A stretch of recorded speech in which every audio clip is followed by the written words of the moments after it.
नमस्कार विद्यार्थी मित्र, आज आपण फॉरेन्सिक सायन्स अँड मेडिसिन मधला एक्झ्युमेशन हा टॉपिक बघणार आहोत. हा टॉपिक छोटा जरी असला तरी खूप महत्वाचा आहे. आयोग दरवर्षी ह्यावर एक प्रश्न हमखास विचारत असतो. ठीक आहे, तर आपण हा टॉपिक बघूया. श उत्खनन. आता या श उत्खननला लॅटिन भाषेत एक्झ्युमेशन असं म्हणतात. काय म्हणतात? एक्झ्युमेशन. हा जो एक्झ्युमेशन जो शब्द बनलेला आहे तो दोन शब्दापासून बसलेला आहे, एक्स आणि ह्युमस. तर हा जो एक्स आहे, एक्स म्हणजे काय? Out of. आणि ह्युमस म्हणजे ग्राउंड, म्हणजे एखाद्या जमिनीतून बाहेर काढणे ह्याला एक्झ्युमेशन असं म्हणतात. म्हणून ह्या जो शोधखोळाला जो लॅटिन भाषेत शब्द आहे तो कोणता आहे? एक्झ्युमेशन. एखादं शव जे पुरलेलं असतं जमिनीमध्ये ते बाहेर काढणे याला काय म्हणायचं आहे आपण? शव उत्खनन. ठीक आहे. आता हे जे शव उत्खनन आहे ते आपल्या भारतामध्ये विशेषतः होत नाही. कारण म्हणजे वेगवेगळ्या धर्मात वेगवेगळ्या चालीरीती आहेत. मृतदेहाचं अंतिम संस्कार कोणत्या प्रकारे करायचं हे प्रत्येक धर्मानुसार वेगवेगळं ठरलेलं आहे. हिंदूमध्ये दहन केलं जातं, मुस्लिमामध्ये दफन केलं जातं, पारसी लोकांच्या मध्ये पक्ष्यांच्या मार्फत विघटन केलं जातं. अशा वेगवेगळ्या प्रथा आहेत. त्यामुळं जे डेड बॉडी पुरलेली असेल अशा परिस्थितीतच आपल्याला हे शवोत्खनन करता येतं. आता बघा, लहान जी बाळं असतात त्यांना विशेषतः पुरलं जातं. त्यामुळे लहान बाळांच्या मृत्यूबद्दल एखादा संशय निर्माण झाला असेल तर आपल्याला हे असं शव उत्खनन करता येतं. ठीक आहे. आता एक महत्वाचा त्यामध्ये कन्सेप्ट येतो तो म्हणजे शव उत्खनन आणि पुरलेले शव बाहेर काढणे. शव उत्खनन आणि पुरलेले शव बाहेर काढणे, आता ह्यामध्ये फरक आहे थोडासा. आता पुरलेले शव बाहेर काढणे म्हणजे काय असतं? तर एखादा आरोपी एखाद्या व्यक्तीचा खून करतो आणि ती बॉडी लपवण्यासाठी, पुरावा नष्ट करण्यासाठी कुठेतरी नेऊन पुरून ठेवतो. ठीक आहे. तर अशा वेळी जेव्हा आरोपी तो पोलिसांना सापडतो आणि पोलिसांच्या कोठडीत असताना सांगतो की मी ह्या व्यक्तीचा खून केलेला आहे आणि मला तुम्ही घेऊन चला, मी तुम्हाला ती डेड बॉडी कुठे आहे ती शोधून दाखवतो. त्यावेळी भारतीय साक्ष अधिनियम कलम 23 म्हणजेच आपलं जुनं कलम 27 नुसार रिकव्हरी पंचनामा केला जातो. ठीक आहे.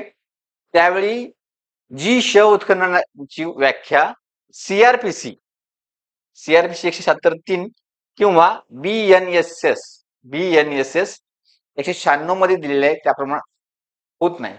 ही कलम 27 नुसार हा जो पुरलेला म्हणजे एव्हिडन्स नष्ट करण्याच्या दृष्टीने जो मृतदेह पुरलेला असतो तो कलम 27 नुसार बाहेर काढला जातो. आणि शव उत्खनन जे असतं ते कोणत्या कायद्याच्या आधारे केलं जातं? तर बीएनएसएस कलम 196(4) किंवा कलम 176(3) नुसार केलं जातं. ठीक आहे. हा शव उत्खनन आणि पुरलेले शव बाहेर काढणे यामध्ये फरक आहे. ठीक आहे. म्हणजे कलम 201 वगैरे ह्यामध्ये लागलेलं असतं ते पुरावा नष्ट करण्याच्या उद्देशाने आरोपीनं शव पुरलेलं असतं. ठीक आहे. आणि ह्यामध्ये विधिवत एखादा मृतदेह पुरलेला असतो तो आपल्याला बाहेर काढायचा असतो. त्यामध्ये हे बीएनएसएस कलम 196(4) लागू होतं. ठीक आहे. आपण आता पुढे बघू. आता हे जे शव उत्खनन असतं ते कोणत्या कारणासाठी होतं?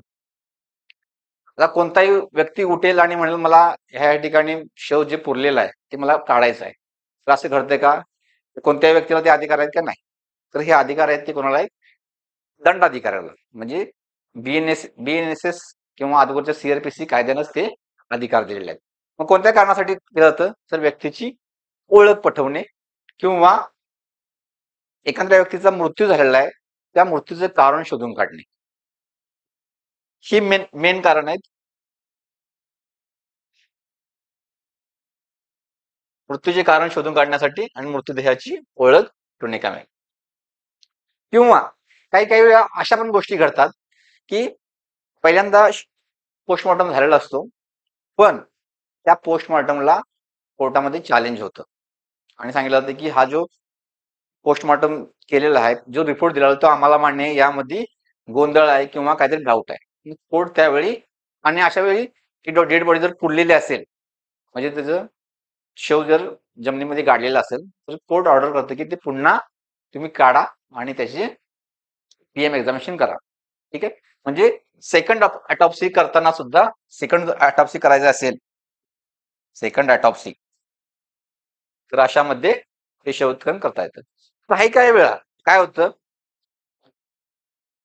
एखादी व्यक्ती मेली की त्याच्या शरीरावर कपडे असतात, त्या कपड्यामध्ये काहीतरी मौल्यवान वस्तू असते, म्हणजे एखादा डॉक्युमेंट असतो मौल्यवान, तर तो त्या कपड्याबरोबरच त्याला तसं ते दफन केलं जातं.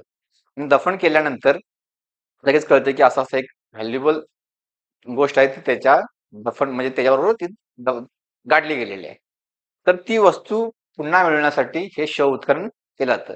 पण आपल्या BNSS मध्ये फक्त मृत्यूचे कारण शोधण्यासाठी शवोत्खनन केलं जातं, एवढंच नमूद आहे. बाहेरच्या देशामध्ये ह्या गोष्टीसाठी पण शवोत्खनन केलं जातं. ठीक आहे. हे एक कारण आहेत, हे महत्वाचे आहेत. आणि BNSS काय 196 मध्ये ही तुम्हाला होणार देखील आहे. ठीक आहे. आता कायद्याचा आधार जो आपण बोललो तो सांगितलेला आहे. पहिलं पूर्वीचं कलम 176(3) किंवा आताचं 196(4). कलम 196(4). ठीक आहे.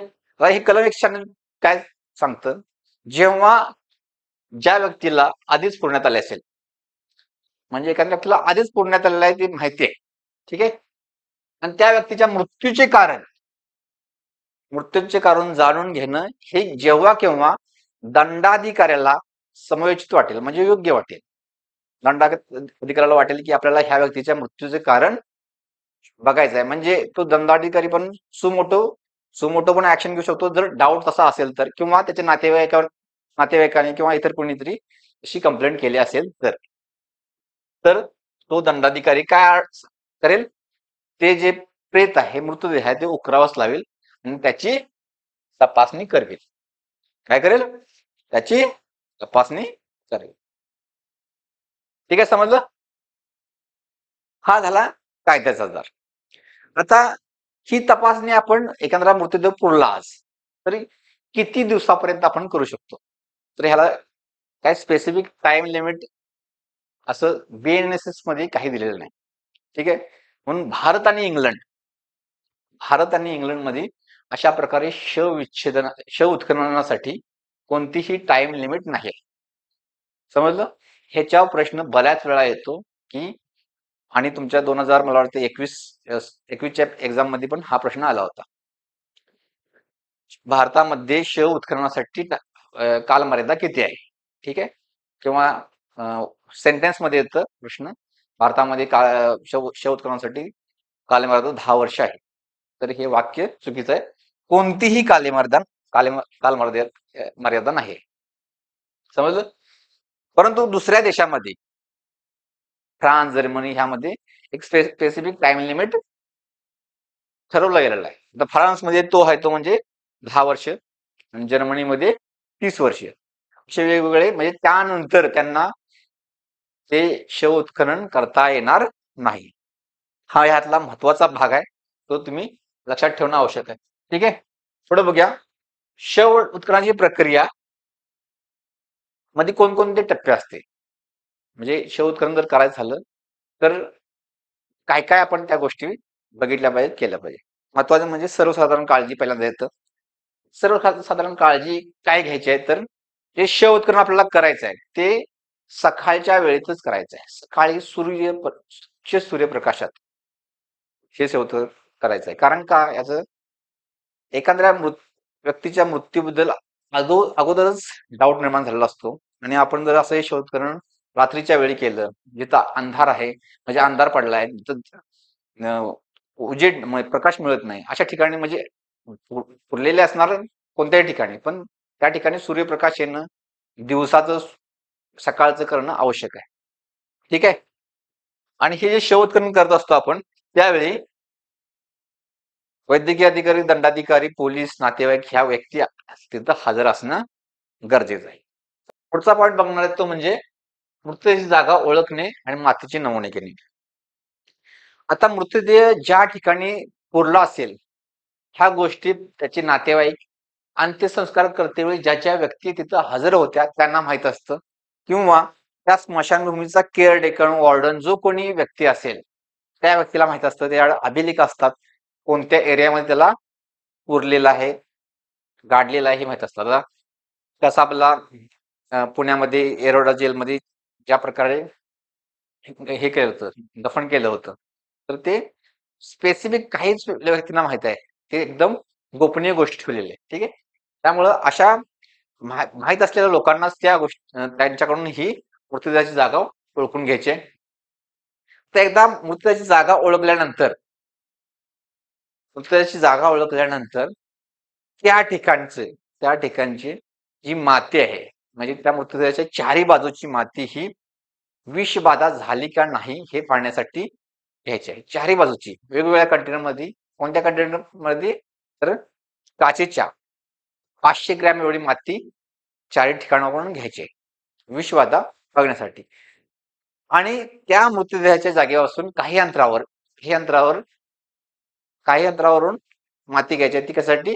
कंट्रोल सॅम्पल म्हणून. कंट्रोल सॅम्पल विषबाधा झाली किंवा नाही हे जर बघायचं असेल तर कंट्रोल सॅम्पल आणि त्या मृतदेहाजवळची जागा यामध्ये तुलना केली जाते. समजा जर त्या मातीमध्येच जर कोणतं तरी एखादं विष असेल तर ते त्या बॉडीमध्ये उतरलेलं असेल, आणि त्यावेळी म्हणजे दुसरी व्यक्ती हे बचाव घेऊ शकतात की ही विषबाधा आम्ही केलेली नव्हती, त्या मातीमध्ये जे आहे जिथं जिला गाडलं त्यामध्येच हे जमिनीमधील विष ह्या व्यक्तीच्या शरीरामध्ये दिलेला आहे. त्यासाठी आपण कंट्रोल सॅम्पल घेतो. काही अंतरावर म्हणजे 10-15 फूट अंतरावर घेत असतो. त्या ठिकाणी त्या ठिकाणचं विष त्या बॉडीमध्ये येऊ शकत नाही, किंवा जर त्या ठिकाणी विषच नसेल तर म्हणजे ह्या व्यक्तीच्या बॉडीमध्ये जर विष मिळून आलं आणि जर कंट्रोल सॅम्पल 10-15 फुटावरून जे घेतलेला आहे त्यामध्ये जर विष मिळून आलं नसेल तर पूर्णपणे पिक्चर क्लिअर होऊन जातं. म्हणजे या व्यक्तीचा मृत्यू झालेला आहे तो विषबाधेमुळे झालेला आहे. त्यामुळे कंट्रोल सॅम्पल पण घेणं तितकंच महत्वाचं आहे. ठीक आहे. पुढची गोष्ट येते ती म्हणजे शवपेटी ओळखणे. आता मृत्यूची जागा आपण ओळखलेली आहे. त्यानंतर हळूहळू आपण काय त्यावेळी माती काढायला चालू करतो. ही जी माती काढत असतात ती एकदम माती काढणारे लोक असतात ते एकदम स्किल्ड असणं आवश्यक आहे. त्या डेड बॉडीला किती खोल पुरलेला आहे हे माहित असणं आवश्यक आहे. कारण का जर जे अवजार आपण वापरतो त्या अवजाराचा धक्का लागून, मार लागून त्या बॉडी डॅमेज होऊ शकते. परत नवीन कोणती तरी इंजुरी त्यावर उमटू शकते. त्यामुळं जे आपण शवपेटी किंवा उत्खनन करत असताना एकदम सावकाश आणि काळजीने करणं गरजेचं आहे. जेव्हा ती शवपेटी दिसायला चालू होईल त्यावेळी दिसल्यानंतर त्या शवपेटीवर नाव कोणाचं आहे, ज्या व्यक्तीला पुरण्यात आलंय त्या व्यक्तीचं नाव काय हे एकदा व्हेरीफाय करून घेणे गरजेचं आहे.